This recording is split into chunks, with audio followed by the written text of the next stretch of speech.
कृषि बिलों पर चर्चा के दौरान रविवार को राज्यसभा में जो कुछ भी हुआ, सभापति एम वेंकैया नायडू उससे खासे नाराज दिखे।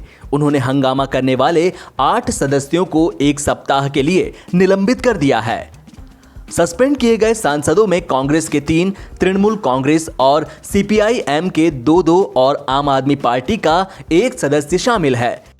नायडू ने यह भी साफ किया कि डिप्टी चेयरमैन के खिलाफ विपक्षी सांसदों की तरफ से लाया गया अविश्वास प्रस्ताव नियमों के हिसाब से सही नहीं है। सभापति की इस कार्रवाई के बाद भी सदन में हंगामा जारी रहा। इसके बाद राज्यसभा को सुबह 10 बजे तक के लिए स्थगित कर दिया गया। राज्यसभा चेयरमैन ने सोमवार को सदन की कार्यवाही शुरू होते ही कहा कि कल का दिन राज्यसभा के लिए बहुत बुरा दिन था, जब कुछ सदस्य सदन के वेल तक आ गए।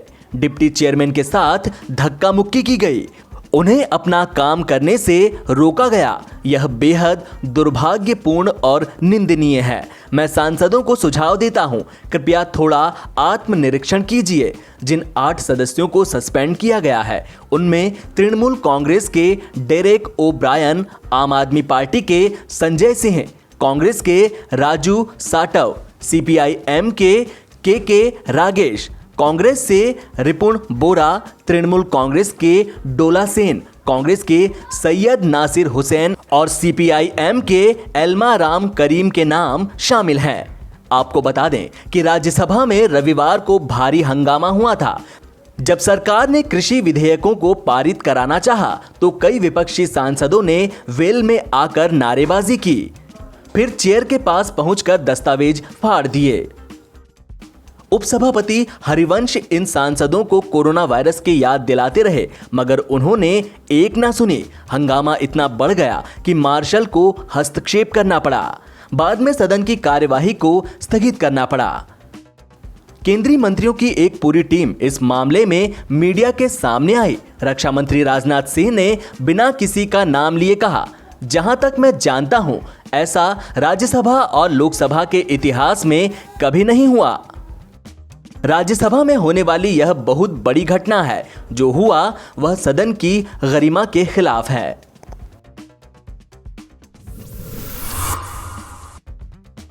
भारत में कोरोना वायरस के नए मामलों की संख्या में वृद्धि लगातार जारी है। एक दिन में 86,961 नए मामले सामने आने के बाद देश में संक्रमण के मामले बढ़कर सोमवार को 54,87,580 हो गए।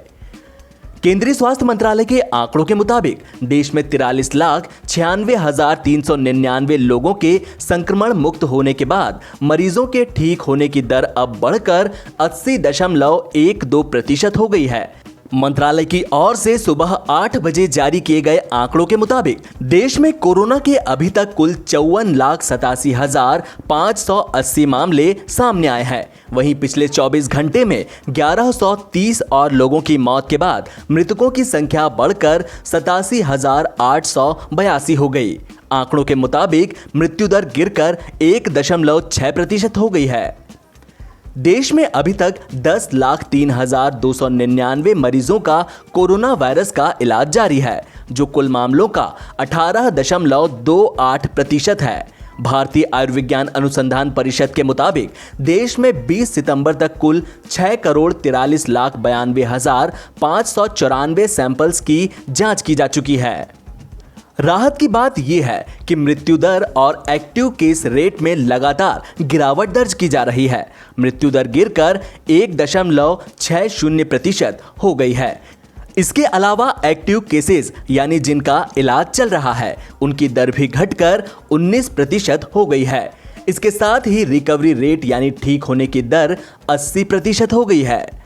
भारत में रिकवरी रेट लगातार बढ़ रहा है। देश में सबसे ज्यादा एक्टिव केस महाराष्ट्र में है। महाराष्ट्र में 2 लाख से ज्यादा संक्रमितों का अस्पताल में इलाज चल रहा है। इसके बाद दूसरे नंबर पर तमिलनाडु, तीसरे नंबर पर दिल्ली, चौथे नंबर पर गुजरात और 5वें नंबर पर पश्चिम बंगाल है।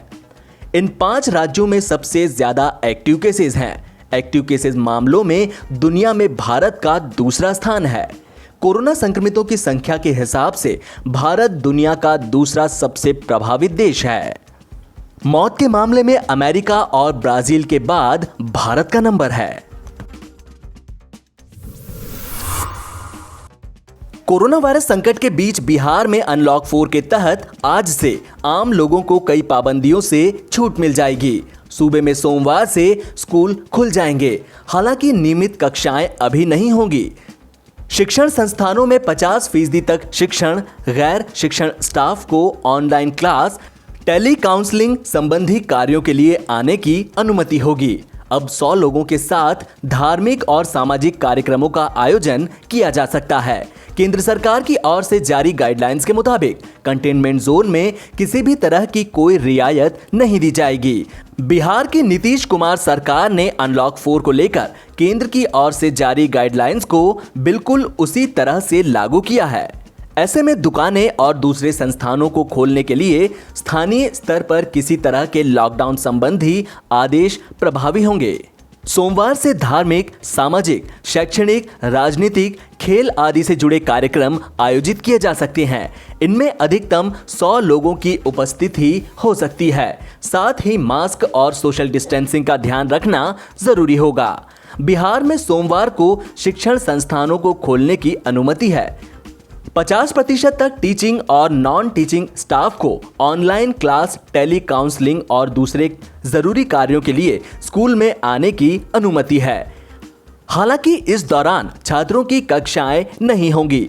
कक्षा 9वीं से 12वीं तक के छात्र छात्राओं को कंटेनमेंट जोन के बाहर स्थित विद्यालयों में स्वैच्छिक आधार पर शिक्षकों से गाइडेंस लेने के लिए स्कूल में आने की अनुमति है।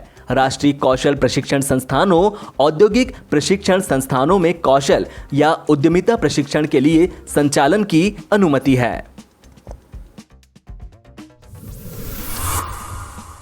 5 महीने से भी ज्यादा लंबे वक्त के बाद सोमवार को कुछ राज्यों में स्कूल खुल गए। स्टूडेंट्स और टीचर्स के चेहरे पर मास्क था, लेकिन आंखों में इतने टाइम बाद स्कूल आने की खुशी साफ झलक रही थी। कोरोना वायरस महामारी के बीच स्कूल खोलने का फैसला आसान नहीं था, इसलिए जो भी स्कूल खुले हैं वहां सोशल डिस्टेंसिंग, थर्मल चेकिंग समेत सैनिटाइजेशन के इंतजाम किए गए हैं। फिलहाल जम्मू और कश्मीर, चंडीगढ़, असम, हरियाणा, आंध्र प्रदेश और नॉर्थ ईस्ट के कुछ राज्यों में ही स्कूल खोले गए हैं। अधिकतर बड़े राज्यों ने कोविड-19 संक्रमण के रिस्क को देखते हुए स्कूल ना खोलना ही मुनासिब समझा है। फिलहाल सरकार ने कहा है कि बच्चे स्कूल ना आना चाहें तो कोई बात नहीं, स्कूल आने वालों को पेरेंट्स से रिटर्न परमिशन लेकर आनी होगी। जम्मू के रणबीर हायर सेकेंडरी स्कूल में थर्मल चेकिंग के बाद स्टाफ को एंट्री दी गई। यहां की स्कूल प्रिंसिपल ने कहा, हमने स्कूल में सैनिटाइजेशन और फ्यूमिगेशन करवाया है।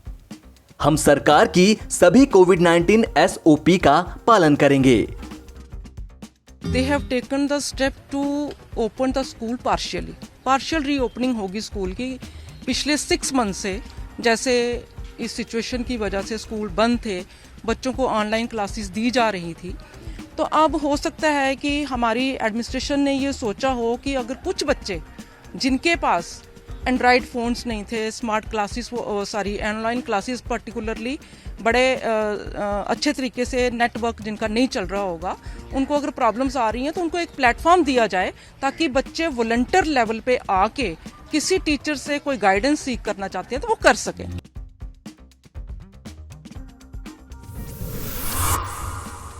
यूपी के आगरा में सोमवार से ताजमहल आम पर्यटकों के लिए खोल दिया गया है। इसके अलावा आगरा का किला और धार्मिक स्थल भी खुल गए हैं। हालांकि एम्पोरियम अभी नहीं खुला है। 188 दिनों के इंतजार के बाद सोमवार सुबह ताजमहल देखने पहुंचे लोगों के चेहरों पर खुशी अलग ही देखने को मिली। कोरोना महामारी के चलते 17 मार्च को संस्कृति मंत्रालय की ओर से ताजमहल समेत सभी स्मारकों को बंद कर दिया गया था। ताजमहल देखने आने वाले पर्यटकों को कोरोना वायरस के मद्देनजर प्रशासन और भारतीय पुरातत्व सर्वेक्षण की ओर से जारी गाइडलाइंस का पालन करना होगा। नए नियमों के मुताबिक ताजमहल में एक दिन में अधिकतम 5000 और आगरा किले में 250 पर्यटकों को ही प्रवेश मिलेगा। दोनों स्मारकों पर टिकट खिड़की बंद रहेगी। पर्यटकों को ASI की वेबसाइट से ऑनलाइन टिकट बुक करनी होगी। स्मारकों पर QR कोड को स्कैन करने के बाद प्रवेश मिलेगा। इस बारे में पुरातत्व विभाग के अधिकारियों का कहना है कि ताजमहल और आगरा किले में मानक परिचालन प्रक्रिया यानी कि SOP का पालन कराया जाएगा।